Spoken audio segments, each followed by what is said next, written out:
Ang tubig na tumitilamsik sa loob. Kaya hindi natin pwedeng gamitin. Yan o. Pag may tagas kasi magtitilamsik doon sa motor.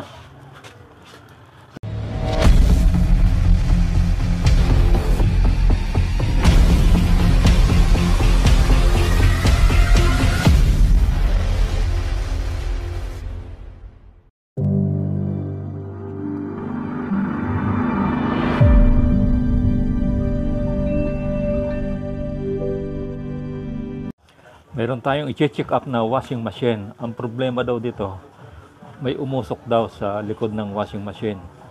I-check natin ang problema kung bakit umusok. Ang gagawin natin, ititesting natin siyempre. Ang gagawin natin, lalagyan natin ng tubig. Ang suspect ko niyan, baka doon sa bushing ng washing machine, baka tumutulo yung tubig doon at yung tulo na napupunta doon sa motor ng washing machine.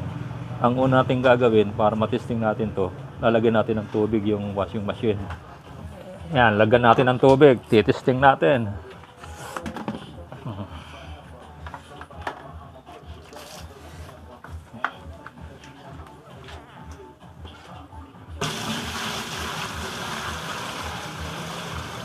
Yan, okay na yan. Yan, naisaksak na siya. At mayroon na siyang tubig. Ang gagawin natin, paandarin na natin. Mag-observe tayo. Tingnan natin kung mayroong uusok. Yan, umaandar na.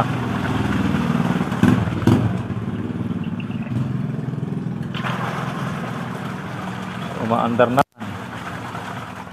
Patayin muna natin. Buksan natin yung, ang pinakamaganda niya, buksan natin yung likod. Lagyan natin ng climameter. Buksan natin yung likod ng washing machine. Yan.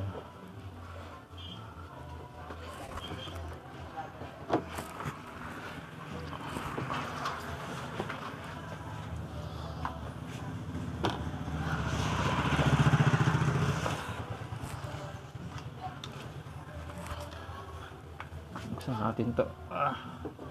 Yan. Tapos lagyan natin ng climameter.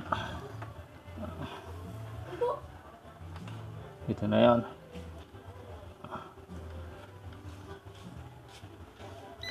Yan, lagyan natin ng climameter para maobserbahan natin yung amperahe niya.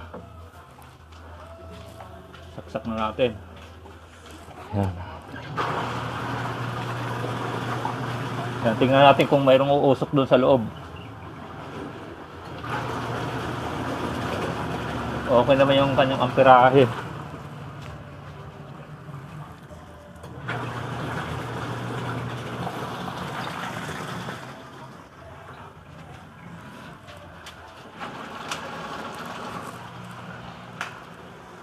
Akala ko dati, sino kausap mo, nag-vlog ka pala? Oo, minablog ko yan para mayroong akong pang-upload.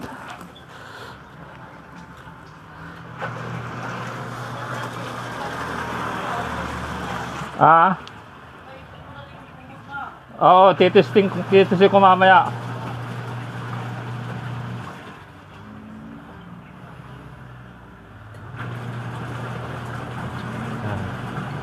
Obserbahan natin yung climameter, yan o.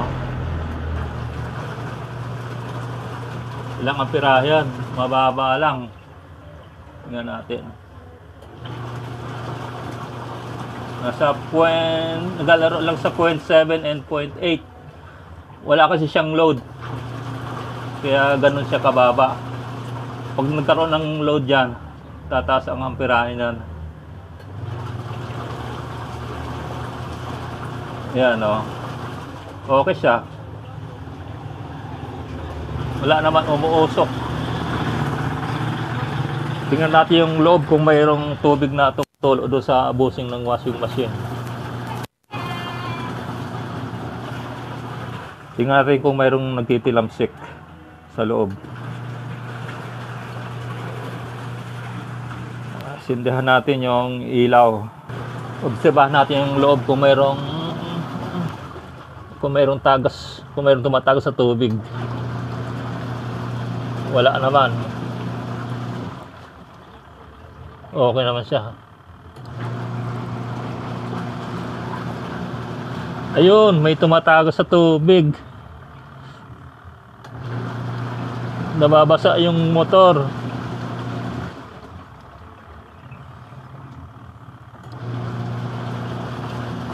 Yan o, basa siya. Delikado ang motor nito, masusunog ang motor natin nito. Hinto na natin. Hindi pwede, nabasa yung loob. May tagas na yung washing machine natin. Kaya siya umuusok, may tubig na tumitilamsik. Ano, merong tubig na tumitilamsik sa loob. Kaya hindi natin pwedeng gamitin. Yan o. Pag may tagas kasi, magitilamsik doon sa motor. Ito yung motor niya. Yan, mababasa ng tubig yan. Pag nabasa ng tubig yan, uusok talaga yan. Kaya ang gagawin natin yan, aayusin muna natin yung bushing doon sa washing machine. Ayan. Okay. Nabili ko na yung spare parts. Hindi na yan, nakabalot pa sa plastic. Diba ang ginawa ko, binaklas ko tong spare parts ng washing machine ng buuhan.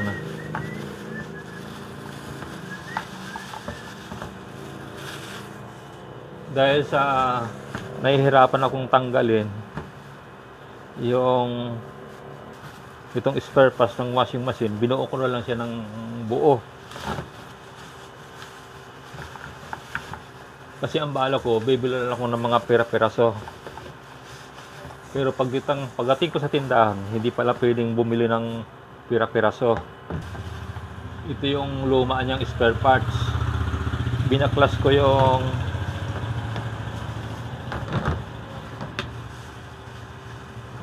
ko yung shafting at bushing. Bala ko, bibili sana ako ng ganito, mga peraso. Isang piraso nito, isang piraso nito, at isang pirasong shafting. Sa ngayon pala, wala na palang nagbebenta ng ganito, ng mga peraso. Ang bintahan pala ngayon, buuhan na. Mabuti na lang, dinala ako to para naging sample. Sa ngayon, nakabili na ako buo. Ito, bagong-bago. May kasama siyang flywheel. Ang ginawa ko, tinanggal ko lang yung flywheel na nakakabit dito. Ang ipinalit ko itong dati naming flywheel. Kasi hindi match yung flywheel. Yan o.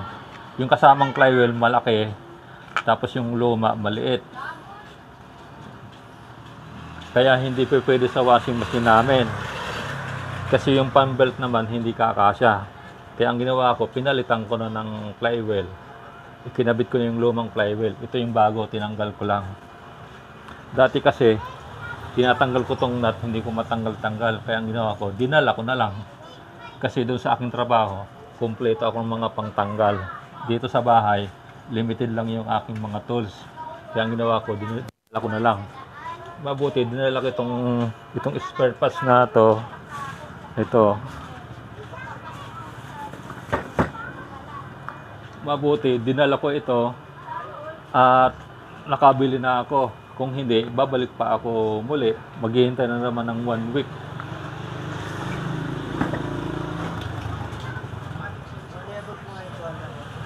Kaya ako pinalitan ito kasi yung tubig tumatagas sa ilalim. Tumitilamsik doon sa motor. Kaya itong washing machine, dahil natitilamsikan siya ng tubig, umusok itong washing machine. Mabuti hindi nasira yung motor. Kung hindi natin papalitan ito, itong isang buo na to, masusunog yung washing machine, mapapalaki ang gastos. Mura lang yung pagkabili ko nito ng isang assembling spare parts. Nasa 250 lang ito na nabili ko. Sa ngayon, ikakabit na natin. Titingnan natin kung kakasya doon sa binili ko. Kung kamats. Kung hindi kamats, Bibili naman kung ganito.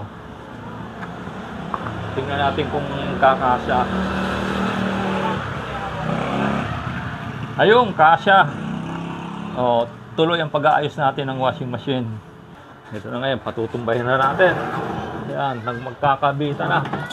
Nang maikabit na natin. Gagawin natin, para hindi tayo mahirapan, bubuksan muna natin tong washing machine. Paghihiwalayin muna natin, pansamantala. Ayan.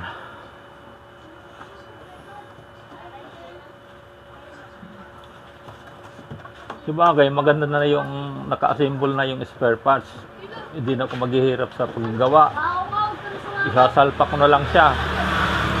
O pakasalpak sabay testing. Okay na. Kaysa katulad ng dati, ang ginagawa, pira-piraso by spare parts. Ngayon hindi na, by assembly na.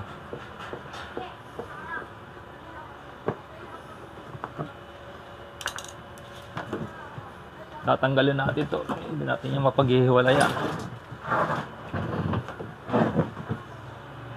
Ito medyo kinalawang na.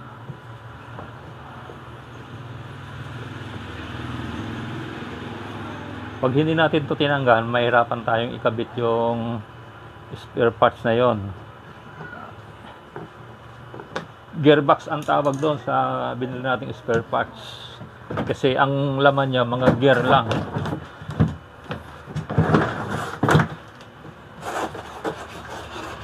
Ito na yan.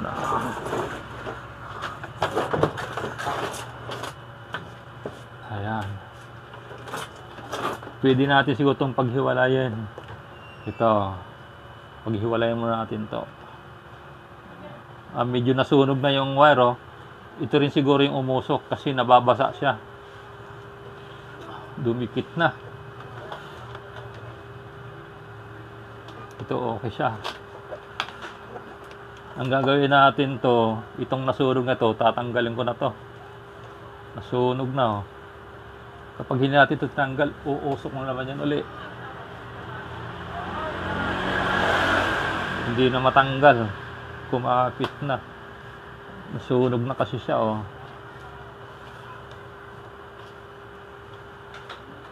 Wala na to. Yan oh, nasunog na. Nagdilamsik siguro yung tubig dito. At ito yung umusok nung nakaraan. Kasi nabasa siya ng tubig. Ala na, palitin na to. Walang problema yan. Dali lang palitan niya. Gagawin natin. Itatabi mo muna natin to.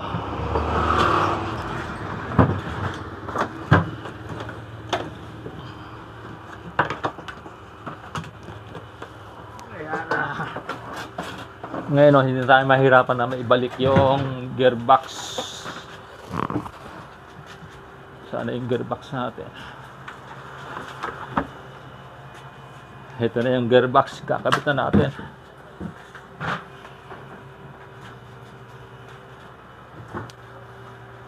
Ito yung sa loob.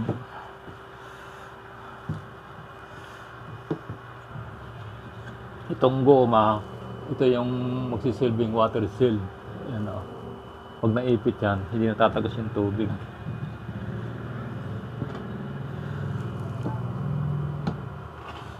Tatapat lang natin dyan yan.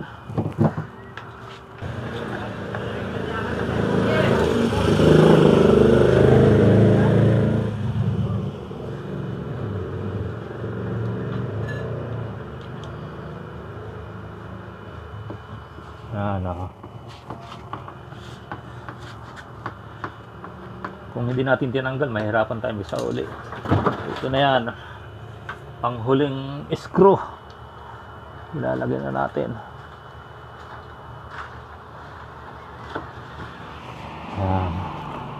Unti-unti nating hihigpitan. Sa paghibit nito, dapat balance siya.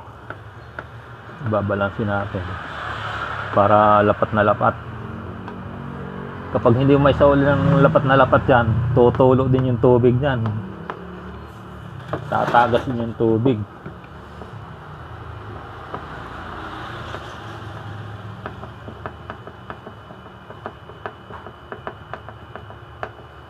Yan.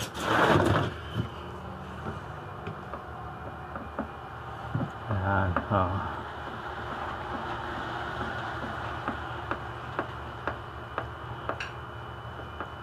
Yan. Oh. Unti-unti nang lumalapat. So, nakikita naman ninyo. Unti-unting lumalapat.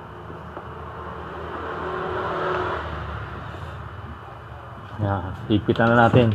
Isa-isa. Pwede nang higpitan yan. Higpitan natin yung lahat ng tornilyo.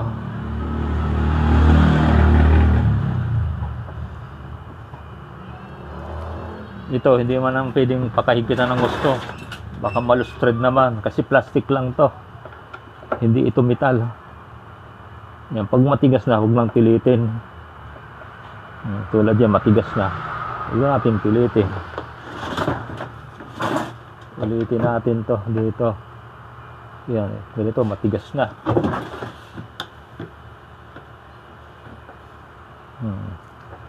Matigas na. Pwede na yan. Itong isa matigas na din. O, lapat na yung goma niya, kaya hindi na yan tutulo. Tingnan natin. Wala naman sinatabitan. Pwede na natin ibalik yung tinanggal natin.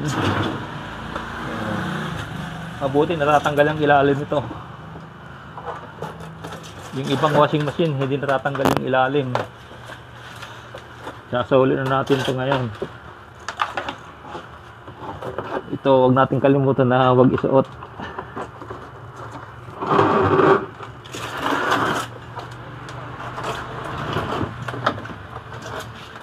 Yan, tatapat lang naman natin yun doon sa pinagtanggalan natin.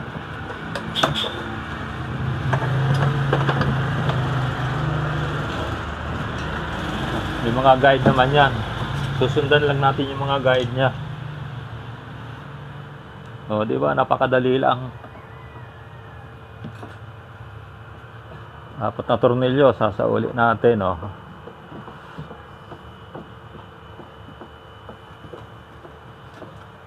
Ayan, oh. Tapos ito, isauli na natin din yan. Sigurado ko hindi natutulo to kasi yung kinabit natin, assembly na. Kakabit na lang. Maganda rin tong ginawa nila.